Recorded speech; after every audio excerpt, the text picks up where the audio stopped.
귀한 찬양 감사를 드립니다. 지난 2주간 제가 빠른 여름 휴가를 가졌습니다.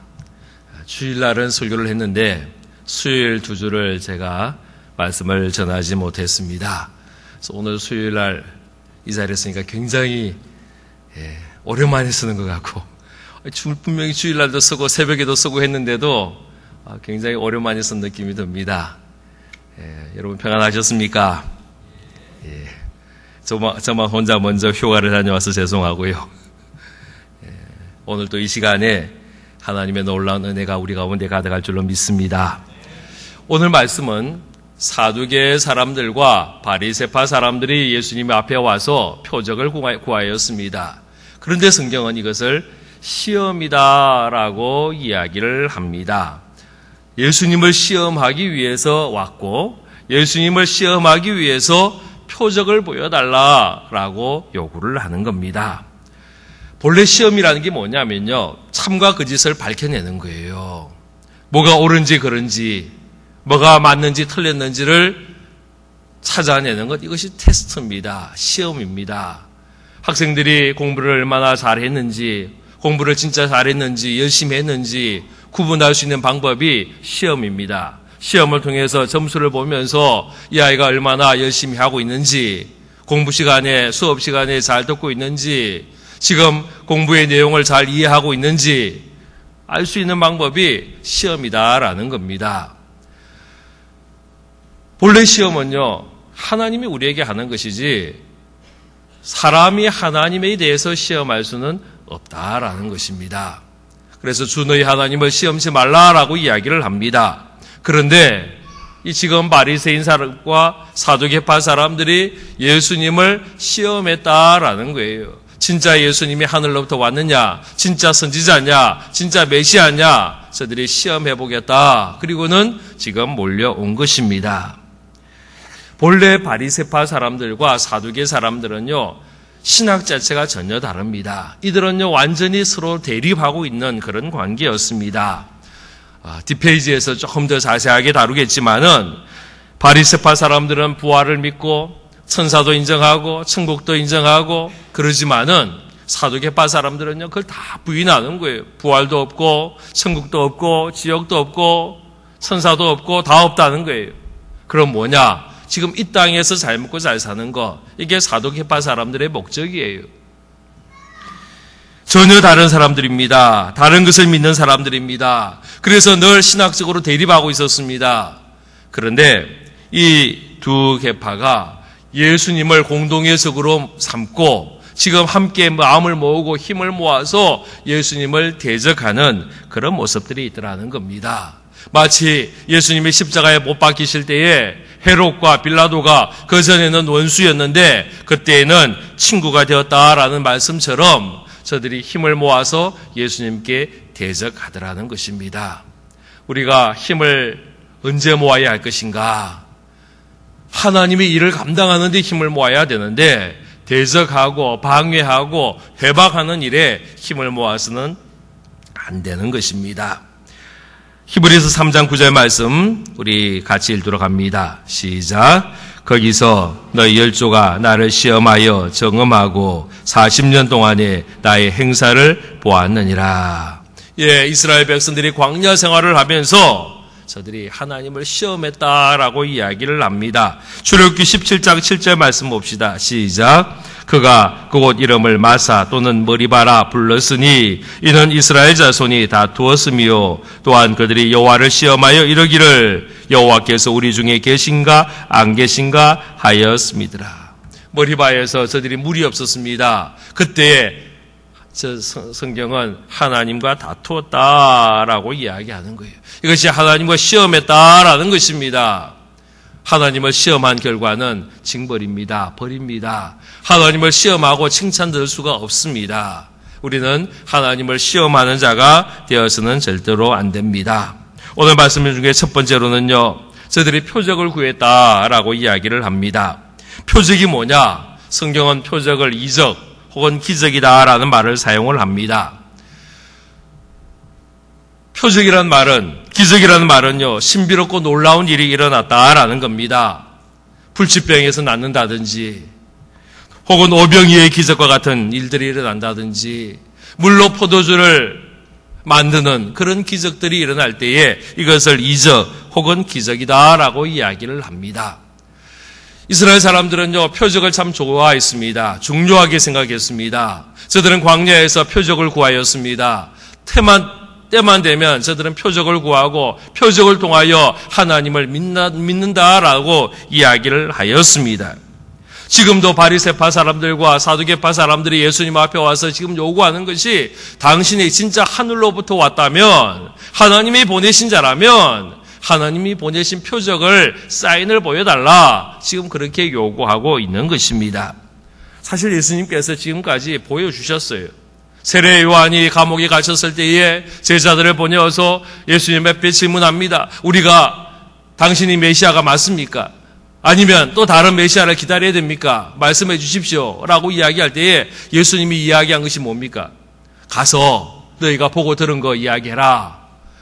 귀신 들린 자들이 쫓겨나고, 안전병이가 일어나고, 눈먼 자가 낫게 보게 되고, 문둥병자가 낫게 되는 이 모습들을 이야기하라라는 거예요. 이게 표적이다라는 겁니다. 하나님 됨의 표적, 예수 그리스도 됨의 표적이 예수님께서 지금까지 계속해서 보여주신 것입니다. 귀신을 쫓아내고 병자들을 고치고 수많은 기적과 이적을 보여주고 무리를 걷기도 하고 그런 여러 가지 능력과 기적들을 예수님이 보여주셨습니다. 그런데 지금 바리새파 사람들과 사두개파 사람들이 뭘 요구하느냐? 지금까지 그들이 그런 표적들을 보고 들었음에도 불구하고 또 다른 표적 보여주시오. 그렇게 요구하고 있는 것입니다. 실제로요, 표적을 통해서, 기적을 통해서 예수를 잘 믿을 것처럼 우리가 이야기하지만은 그렇지 않더라고요.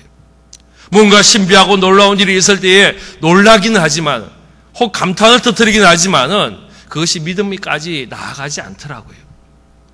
심지어는 자기가 죽을 병에 걸려서 병원에서 전혀 손을 써줄 수 없다라고 이야기했는데 하나님이 고쳐주셨는데도요, 그 믿음이 길게 가지 않더라고요.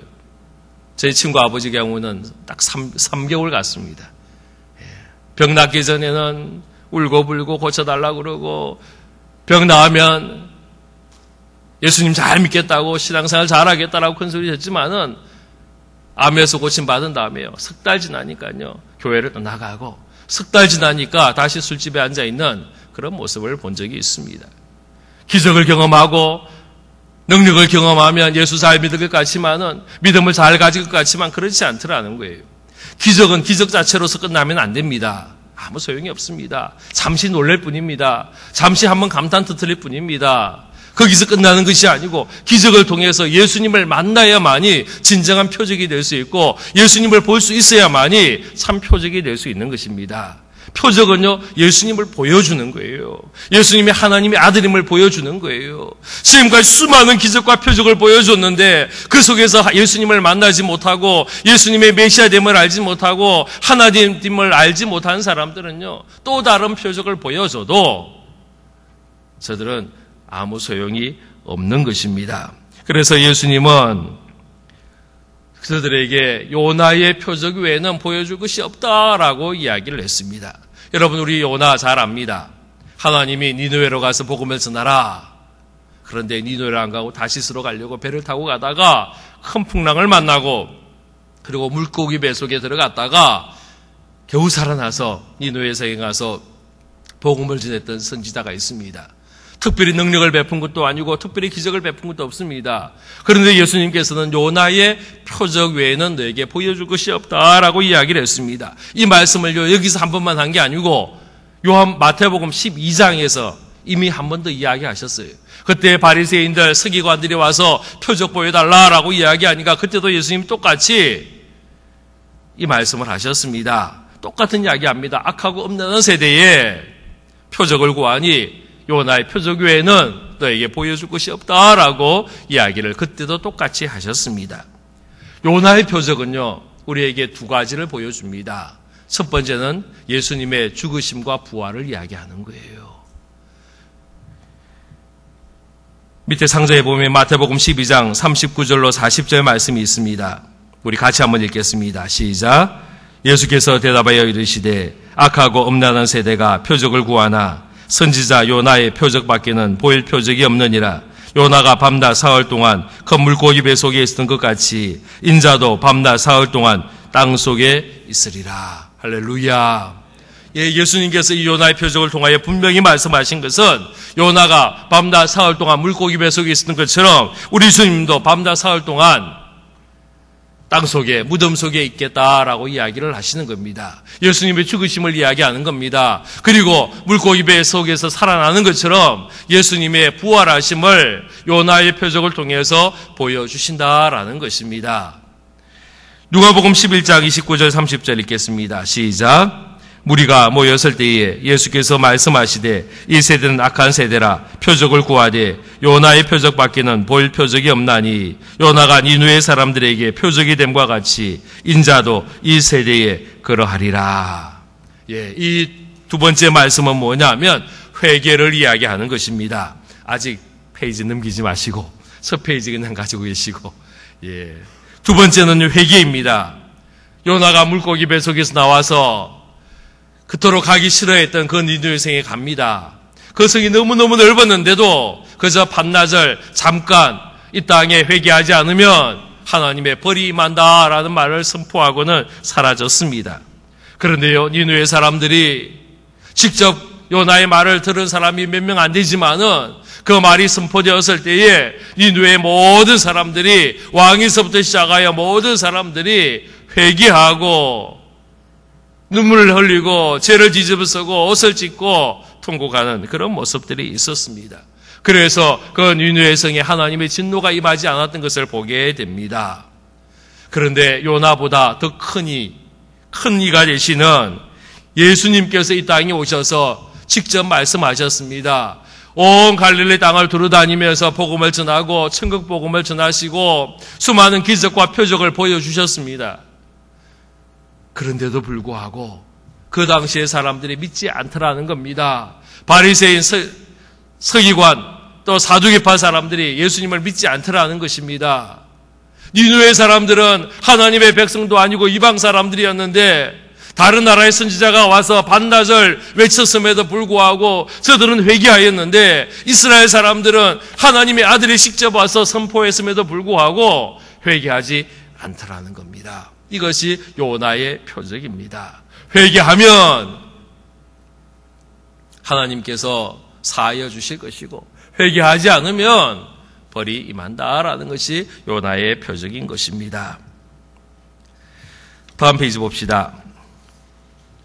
예수님께서 이 바리새인과 서기관들의 누룩을 주의하라 말씀했습니다. BC 135년에 마카비 전쟁이 있습니다. 이 마카비 전쟁에 조금 더 자세히 살펴보면 말라기 선지자가 활동하고 그리고 예수님이 오실 때까지 약 400년 정도의 시간이 지나갑니다. 이 400년의 시간을 뭐라고 이야기하느냐면 신구약 중간시대다라고 이야기를 합니다. 이 신구약 중간시대에 세계사에서 보면 누가 등장하느냐 하면 알렉산더 대왕이라는 사람이 등장을 합니다. 이 사람은요 20살 때 왕이 되었습니다. 그리고는 자기의 군대를 이끌고 온 세계를 점령을 합니다. 세계를 다 인도까지 아프리카까지 다 점령을 했습니다. 그때의 나이가 33살인데 이 33살 때에 갑자기 알렉산더 왕이 죽습니다. 최근에 어떤 연구에 의하면 독에 의해서 독살되었을 거다라고 추측하는 사람들이 많습니다. 갑자기 죽었어요. 그래서 후계자도 없이 33살의 아주 젊은 나이에 알렉산더 왕이 전 세계는 점령했지만은 죽습니다. 그리고 자기의 부하 중에 4사람이 그 알렉산더 대왕이 점령했던 그 넓은 땅을 네등분해서 나라를 나누었습니다. 그 중에 하나가 셀루쿠스 왕조인데요. 셀루쿠스 왕조는 수도를 다마스쿠스에다가 수도를 두고 그리고는 그 부근의 땅을 다스리는데 어디까지 다스리느냐면 팔레스타인, 이 이스라엘 땅까지 이 셀루쿠스 왕조가 다스리는 겁니다. 그런데 이 셀루쿠스 왕조에 이 사람들이 아주 종교 탄압을 합니다. 예루살렘 성전을 더럽힙니다. 하나님 앞에 번제를 드릴 때에 소나 양이나 비둘기의 피로서 제사를 드려야 되는데 돼지로 제사를 드리게 하였습니다. 그리고요, 그 성전 안에 제우스 신상을 만들어 놓고 절하라는 거예요. 헬라 문화, 여러분 헬라 그리스 신화를 보면 제우스 신이 최고의 신이잖아요. 이 제우스 신상을 만들어 놓거든요. 거기에 절하라 그러고요, 숭배하라라고 이야기하는 거예요. 그래서 많은 사람들이 이 셀루쿠스 왕조에 저항을 합니다. 그 대표적인 사람이 당시 제사장이었던 마카비였다는 겁니다. 이 마카비 가문에서 사람들이 일어나서 백성들을 이끌고 이 셀루쿠스 왕조를 밀어내고 독립운동을 하고 독립을 쟁취합니다. 그리고 한 79년 동안, 약 80년 동안을 이스라엘이, 남북 이스라엘이 망한 다음에 한 80년 정도 독립국가를 형성을 하였습니다. 그러니까 이 마카비는 제사장 가문인데, 레위 지파잖아요. 제사장 가문인데 이 속에서 왕이 나왔어요. 그러니까 제사장 중에서 왕이 나온 겁니다. 그러니까 이러한 모습 속에서 일부 종교 단체에서는 어떻게 종교와 정치가 같이 할 수 있느냐? 우리는 이것에 참여할 수 없다라고 따로 분리되어서 나온 사람들이 바리새파 사람들입니다. 이 바리새파 사람들은요, 마카비 정부에 처음에는 협조했지만은 나중에는 협조하지 않고 우리가 하나님 앞에 깨끗하고 정결하고 우리는 바른 삶을 살아야겠다. 그래서 이 바리새라는 말이 분리하다라는 그런 의미에서 나온 단어입니다. 이들은요, 헬라 문화와 그리고 로마 문화 속에서 철저하게 전통과 신앙을 지키겠다라는 그런 자들이었습니다. 저들은 율법을 아주 중요하게 생각했고 율법을 철저하게 지키려고 노력하였습니다. 613가지의 명령을 만들었습니다. 그 중에 긍정명령, 하라는 명령이 248개였고 하지 말라는 명령이 365개였습니다. 이 명령들을 철저하게 지켜가면서 하나도 범하지 않으려고 무지무지 애를 썼습니다. 이 사람들이 바리새파 사람입니다. 저들은요, 금식을 하고 기도 생활을 열심히 하고 헌금 생활도 열심히 하고 아주 신앙적으로 모범의 삶을 살려고 애를 많이 썼습니다. 사실 이들의 신학이 그렇게 나쁘지 않았습니다. 예수님이 바리새파 사람들에 대해서 책망을 많이 했긴 했지만은 사실 바리새파 사람들은요, 말씀 율법대로 살려고 무지하게 애를 쓰고 노력을 많이 했습니다. 신학도요, 죽음 이후의 삶, 천국의 삶, 지옥이 있다는 것도 인정하고 우리가 부활한다는 것도 인정하고 천사가 존재한다는 것도 믿는 그런 모습이었습니다. 저들은 메시아를 기다렸고 메시아를 소망했습니다. 그런데 문제는 뭐냐? 저들은 율법주의의 모습에 머물렀고요, 형식주의의 모습에 머물렀고요, 그리고 더 결정적인 것은 예수님을, 메시아를 기다린다라고 하면서 예수님을 알아보지 못하고 예수님을 반대하였습니다.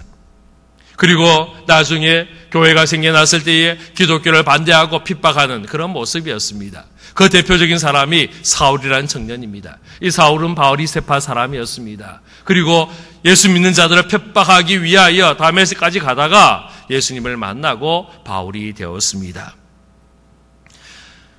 사두개파 사람들은 이 마카비 혁명 이후에 그 마카비 가문과 아주 밀접하게 연결이 되어서 정치적인 또 종교적인 아주 이득을 많이 본 사람들입니다. 이 사두개파 사람들 중에서 대제사장이 나왔고요, 고위 관직들이 나오고요, 귀족들이 이 사두개파에 늘 속했습니다. 이 사두개파 사람들은 아주 지극히 현실주의적인 사람입니다. 죽음 이후의 삶을 부인하는 거예요. 천국도 없다라고 이야기합니다. 사람이 죽으면 끝이라고 이야기합니다. 부활이 없다라고 이야기합니다.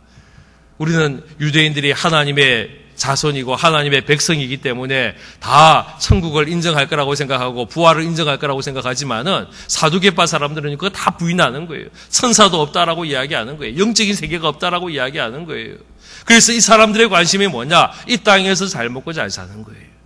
그래서 부를 취하고 권력을 취하고, 그래서 이 마카비 시대든 마카비, 그 다음에 로마가 점령을 하였을 때는 이 로마에 적극적으로 협조해서 동조하고, 그래서 로마와 함께 정치 세력을 이루어간 사람들이 이 사두개파다라고 이야기를 할 수 있습니다. 예수님께서 이 바리새파와 사두개파 전혀 다른 교훈을 하는 사람들인데 이 사람들의 교훈을 조심하라라고 이야기를 하였습니다. 그리고 이들을 향하여 누룩이다라고 이야기를 합니다. 누룩은요, 밀가루를 먹기 좋게 부풀어 오르게 하는 효모잖아요. 누룩은 변화시키는 겁니다. 바뀌게 하는 것입니다. 질적인 변화가 있습니다. 우리는 이것을 영향력이다라고 이야기할 수 있는데 이 누룩에 의한 영향력을 우리는 두 가지 모습으로 보여야 됩니다. 긍정적인 영향력도 있고 부정적인 영향력도 있습니다. 오늘 본문에서 예수님이 바리새파와 바리새인들과 사두개인들의 누룩을 조심하라, 주의하라라고 이야기할 때는 부정적인 영향력을 이야기하는 거예요. 이 바리새파 사람들, 사두개파 사람들의 이야기를 들을 때에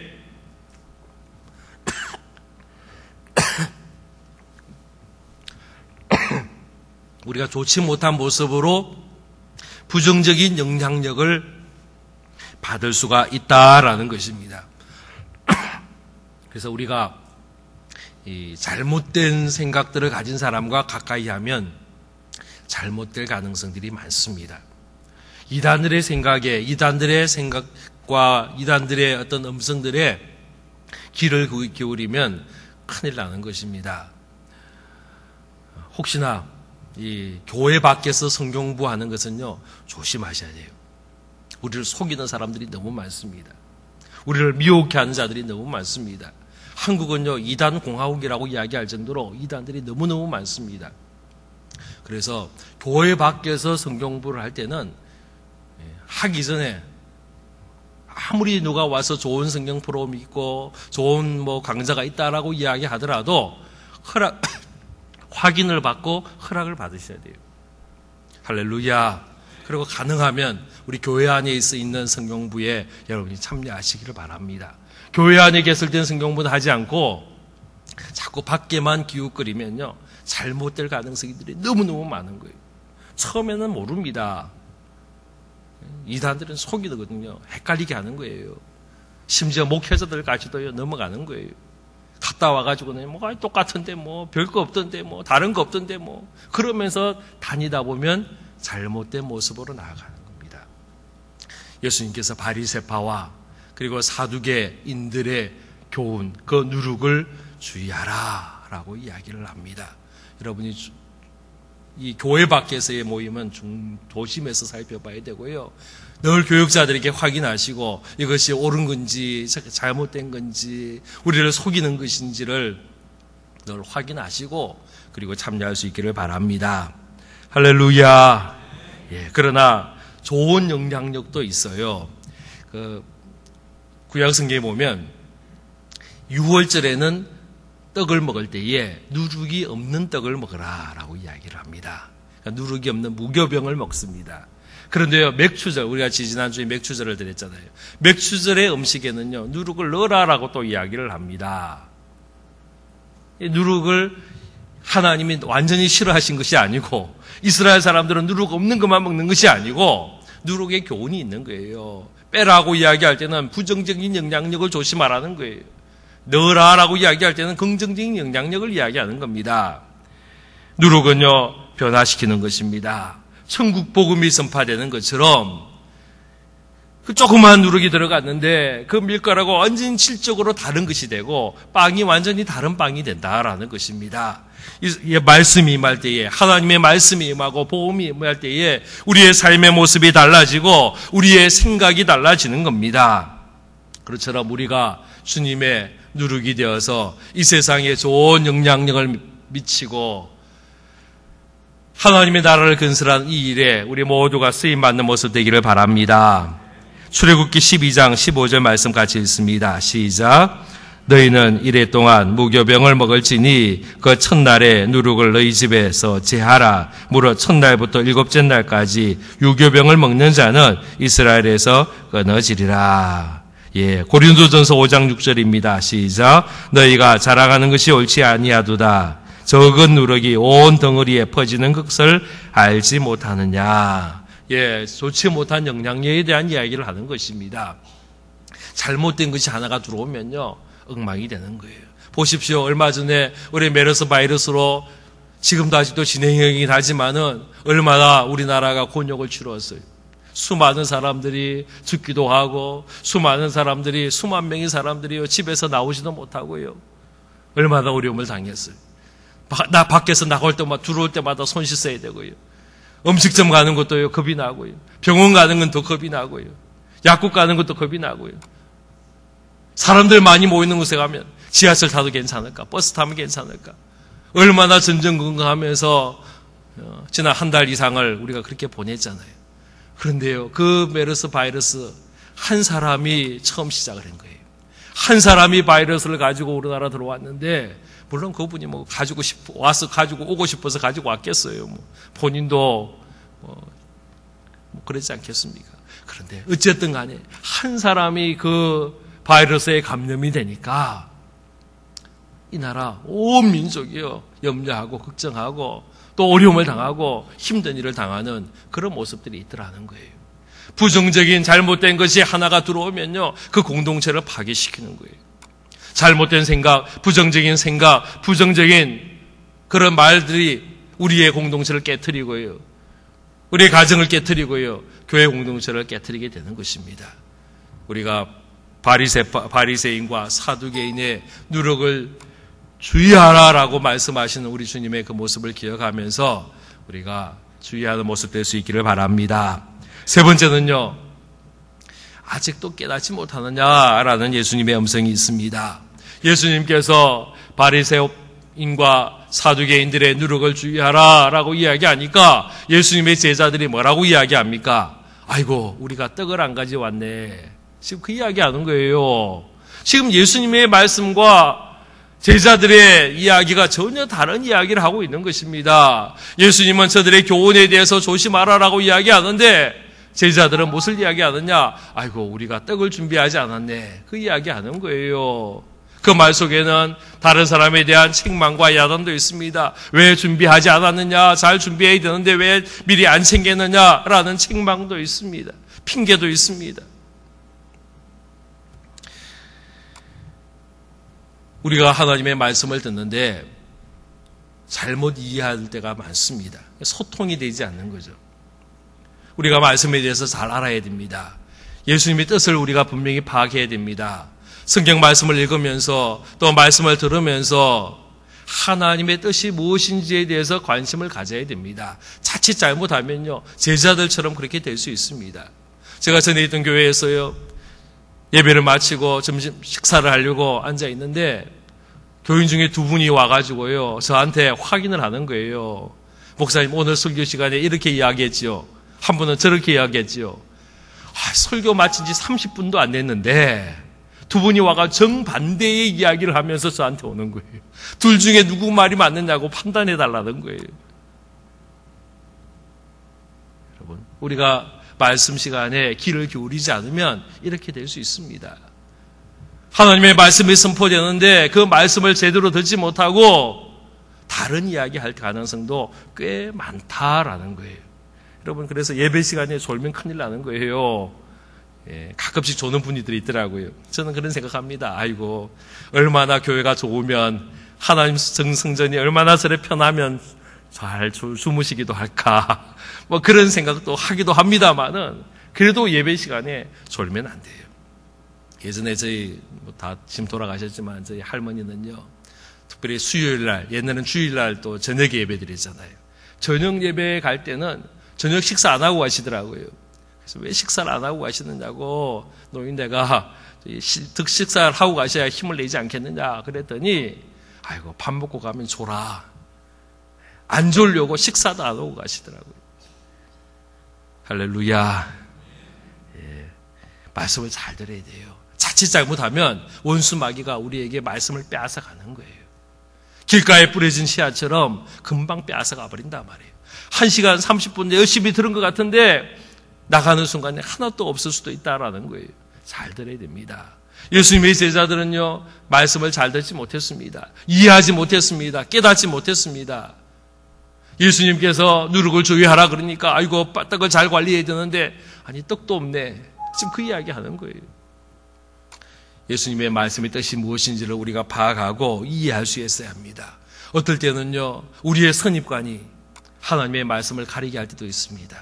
우리의 주장과 우리의 아집이, 우리의 고집이 하나님의 말씀을 듣지 못하도록 방해하기도 합니다. 나의 다친 마음이 하나님의 말씀을 듣지 못하도록 만들기도 합니다.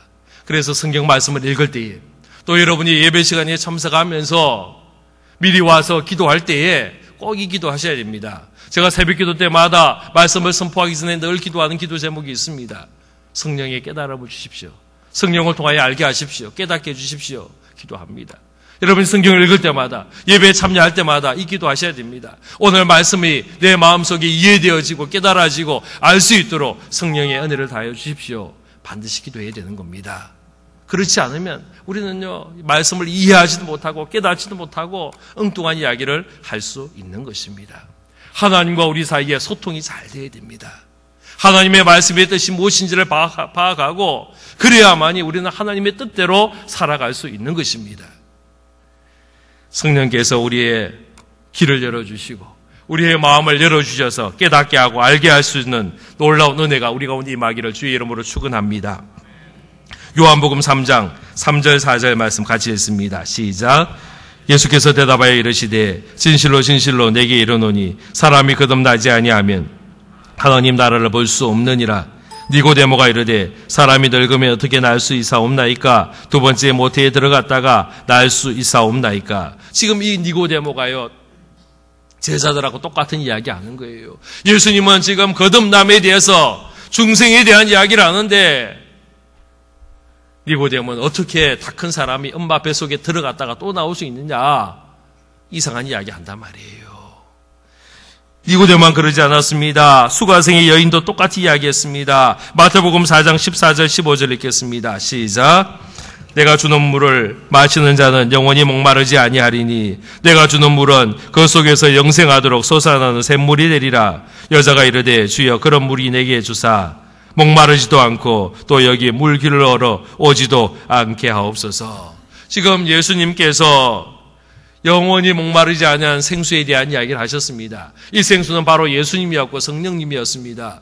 그런데 이 여인은요, 그런 물이 있으면 나에게 주셔가지고 나 다시 물 안 먹도록 이렇게 우물에 와서 물도 안 떠오도록 그렇게 해주십시오. 그 이야기 하는 거예요. 우리가 말씀의 본질을 깨달아야 되고 말씀의 뜻을 이해해야 되고 하나님의 말씀이 무엇인지를 분명히 알아야만이 우리는 실수하지 않게 되는 것입니다.